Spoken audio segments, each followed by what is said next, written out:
The sixth most common question asked by the non-Muslim regarding Islam is, if a man can marry more than one woman, then why can't women in Islam marry more than one man?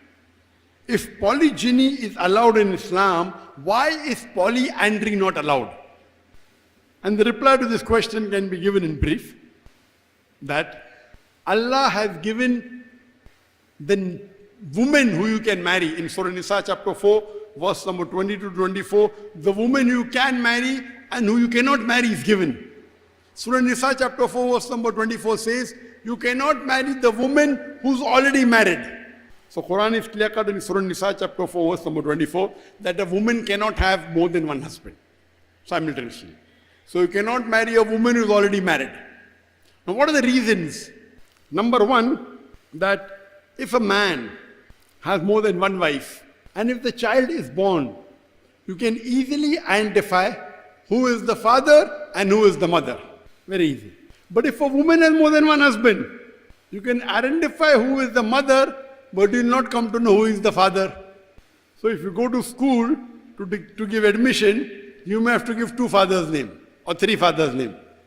Now, we come to know that today science tells us that if you cannot identify the parent, especially the father, the child has a very traumatic childhood. If you know who the mother is, if you don't know who the father is, and especially the children of prostitutes, you know the children have a traumatic childhood. Very dangerous. So Islam does not believe in this. Identifying the parents, mother and father, is very important. So therefore in Islam, if you do polygyny, you can identify both the parents, but if you do polyandry, you can only identify the mother, not the father.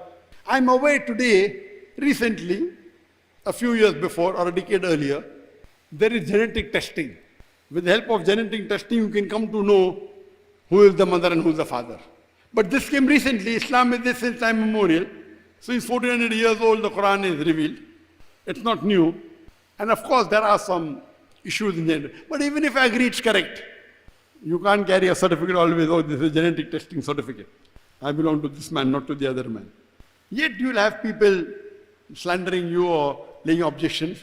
But this is not the only reason that you cannot identify the mother and father. There are various reasons. Number two, man is more polygamous in nature than the woman. That means a man requires more sexual partners as compared to a woman. This is scientifically, biologically and medically. Number three, biologically and physically, the makeup of man differs than that of a woman. For a man, it is possible for him to do the role of multiple husbands if he is involved in polygyny. If a man has more than one wife, he can very well do the role of multiple husbands easily. But if a woman has more than one husband, because of a menstrual cycle, because of the estrogen level being released, it's extremely difficult for her to do the role of multiple wives. And that's the reason in Islam, a man has been told that when the woman undergoes menstrual cycle, you have to be kind and soft to her. Islam does not allow a man to give divorce when the woman is undergoing a menstrual cycle, because during menstrual cycle, her emotional level changes, and at that time you should not give divorce. Wait till the menstrual cycle is over. So Islam takes care of the woman during a menstrual cycle. So in this period, imagine, to take care of one husband is okay, but if she undergoes these physical, biological and psychological changes, and if she has more than one husband, for her to do the role of multiple husband is extremely difficult. Point number 4. Today science tells us that if a woman has multiple sexual partners, or she is involved in polyandrous marriages, she has multiple husbands, and all of them are truthful, there is no extramarital sex. But if one woman has 3-4 husbands, there is chances of venereal or sexual diseases emerging in the woman which can be transmitted back to the husbands. Which is not the case if a man has multiple wives and all of them are lawful to each other.